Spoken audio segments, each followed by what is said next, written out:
Hello friends, welcome to our channel crypto with विशाल।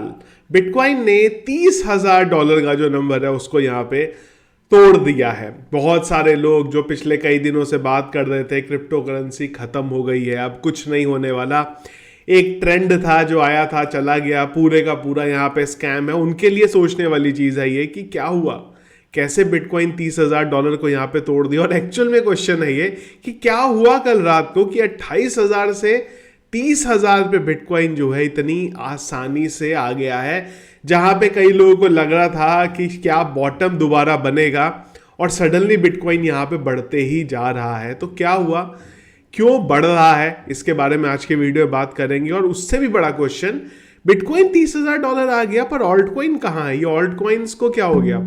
वो जितना bitcoin dump होता है तब इतने डंप होते हैं, लेकिन जब बिटकॉइन इतना पंप हो गया तो वो पंप क्यों नहीं हो रहे हैं और कब हो सकते हैं, इन सब चीजों के बारे में आज के वीडियो में डिस्कस करेंगे। सबसे पहले चार्ट पे चलते हैं अपने, और ये कल वाला चार्ट है जो हम लोगों ने बात करी थी।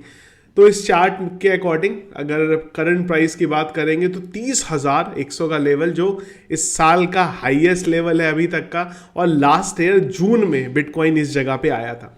तो अगर आप देखेंगे ना, ये हमने कल ट्रायंगल की बात करी थी जो यहाँ पे ब्रेक हुआ, और अगर आप देखें तो बहुत आसानी के साथ ब्रेक हुआ।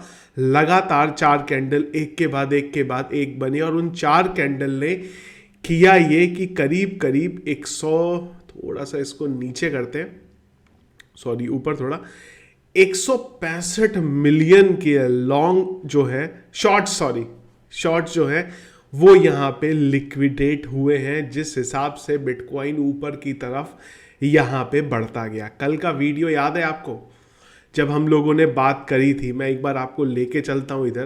तो कल हमने बात करी थी ये big pump dump week start. तो जब कल मैंने आप लोगों को ये चीज़ बोली थी तो ये इसीलिए यहाँ पे बोली थी कि ये पंप डंप वाला वीक है, और इसका रीज़न है वो है यहाँ पे ये, यानी कि 12 तारीख कल आने वाला है सीपीआई का डेटा। अगर मैं आपको एक इंटरेस्टिंग चीज़ दिखाऊं तो ये कल जब मैंने आपको पंप डंप बोला था वो किस बेस पे बोला था वो आपको बता रहा हूँ। अगर आप देखोगे ना तो लास्ट टाइम 14 मार्च को सीपीआई का जो डेटा था वो आया था, और अगर आप देखोगे ना तो 12 मार्च से पंप वाला गेम स्टार्ट हुआ था। सेम कहानी जो है इस बार भी चल रही है। इस बार अगर आप देखोगे तो ये 10 तारीख से जो है पंप वाला जो था स्टार्ट हो गया। ये हम लोग यहाँ थे, 11 को पंप आया, 12 को पंप आया, उसके बाद जो ये आया, इसके बाद 14 को आया। तो उसी हिसाब से जो कैंडल्स है वो ये सारी की सारी बन रही है। गारंटी नहीं थी इस चीज़ की कि बनेंगी ही बनेंगी, और ऐसा भी नहीं मैं बोल रहा हूँ कि मेरे को पता था मैंने इस बेस पे लॉन्ग ले लिया। यहाँ पे चार्ट्स का पैटर्न आप देखते हैं, यहाँ पे पैटर्न रिपीट हो भी सकता है, नहीं भी हो सकता, लेकिन हाँ पिछले कुछ टाइम से अगर आप देखेंगे तो ये पैटर्न रिपीट हो रहा है कि जब सीपीआई का डेटा आना है उससे पहले मार्केट में एक मोमेंटम दिखाई देता है। लेकिन कल 2 चीज़ें हैं, कल मैंने बात करी थी, फिर वो रिपीट कर रहा हूँ, सीपीआई का डेटा, इथीरियम का जो अपग्रेड है वो। तो ये चीज़ों से समझ में आएगा कि एग्जैक्टली ये जो पंप आया है ये रहने वाला है या नहीं। अगर सीपीआई के डेटा में कुछ गलत आया तो हम लोग नीचे गिरेंगे, और उस केस में जो हमारा लेवल आ जाएगा वो जो हमने बनाया था, यानी कि इमीडिएट लेवल है हमारे पास 28,700 वाला, और अगर ज़्यादा कुछ खराब हुआ तो आ जाता है यहाँ पे 26,500 वाला। लेकिन अगर सीपीआई डेटा उम्मीद से भी अच्छा आया तो क्या होगा, तो उस केस में जो इमीडिएट हमारे पास रेजिस्टेंस है वो है यहाँ पे 32,300 वाला, जो बीटीसी को यहाँ पे ब्रेक करना पड़ेगा। एक और चीज इसमें, ऑल्ट कॉइन्स जिनका क्वेश्चन है ना, ऑल्ट कॉइन्स क्यों नहीं बढ़ रहे वो भी बात करते हैं, पहले थोड़ा इधर बात कर लेते हैं। अगर आप देखें ना गाइस, तो ये चार्ट पहले से अब तक का है जब बिटकॉइन ने किसी ज़माने में इस लेवल को तोड़ा था, यानी कि 2021 में। ये 2 एरिया यहाँ पे मुझे ऐसे दिखाई दे रहे हैं, 32,300 और लगभग 42,000 वाला।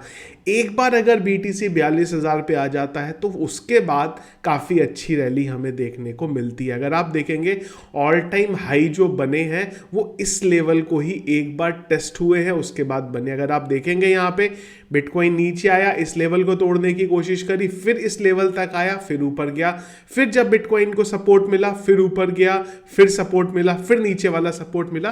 तो ये लेवल नीचे के लेवल अभी हमारे जो है, मैं उस केस में बात करता हूं अगर कल का दिन हमारे लिए अच्छा निकलता है, डेटा बराबर आता है, नया फंड नहीं आता है, तो ये लेवल हमारे पास वहां पे बचेंगे। पर अभी के लिए हमने देखा जब वो डेटा आएगा, क्या आया क्या नहीं आया, तब हम बात करेंगे। मोटा मोटा 32,300 और 42,000 एक अल्टीमेट लेवल है, जो एक बार ब्रेक होता है तो फिर हम ये बोल सकते हैं कि हाँ, अब जो है एक सीजन हमारा स्टार्ट यहाँ पे हो गया है।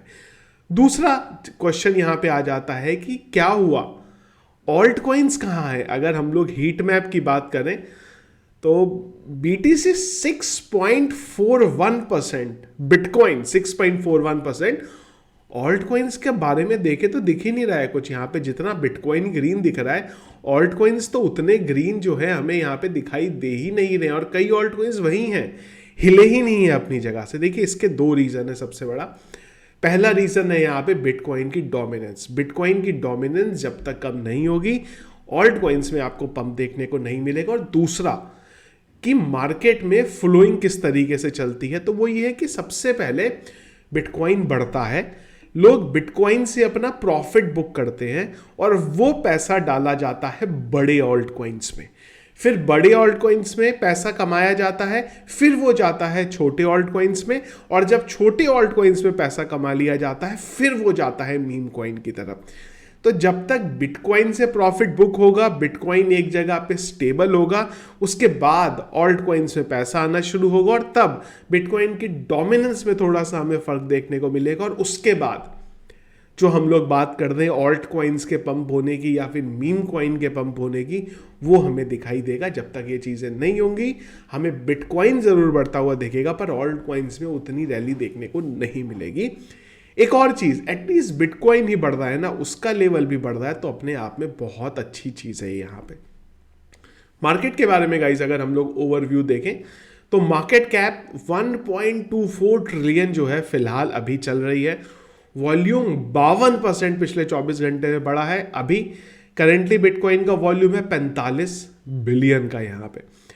इसी के साथ साथ अगर हम लोग इन्फ्लो की डेटा बात करें, कोई भी डेटा देखने को नहीं मिला। एक फियर एंड ग्रीड की तरफ जा रहा है यहाँ पे, और अगर ये रैली चली तो हम लोग एक्सट्रीम ग्रीड में आ जाएंगे यहाँ पे, जो एक्चुअली थोड़ा सा मार्केट के लिए खतरनाक हो जाता है।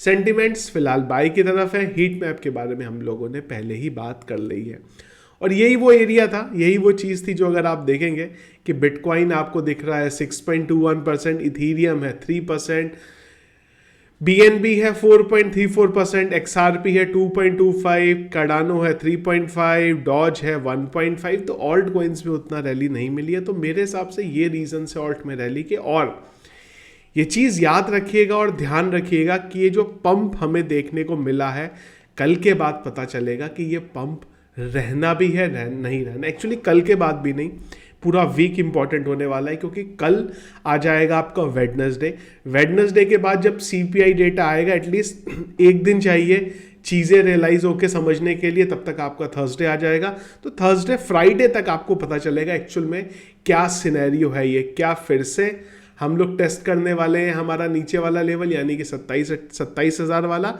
या फिर हम लोग 32,000 की तरफ यहाँ पे चल रहे हैं। तो आई होप सारे क्वेश्चन आपके क्लियर हुए होंगे कि मार्केट में ये पंप आपको क्यों देखने को मिला, और उसी के साथ साथ ऑल्ट कॉइन्स का क्या रैली और कब आपको देखने को मिल सकती है।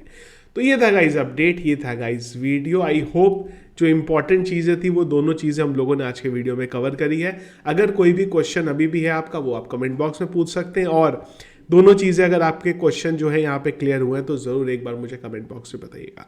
तो ये था इस वीडियो, पसंद आया आपको, इसको लाइक और शेयर जरूर कीजिएगा। चैनल में अगर आप नए हैं, फर्स्ट टाइम वीडियो देख रहे हैं, ज़रूर चैनल को सब्सक्राइब कर लीजिएगा। Thank you friends.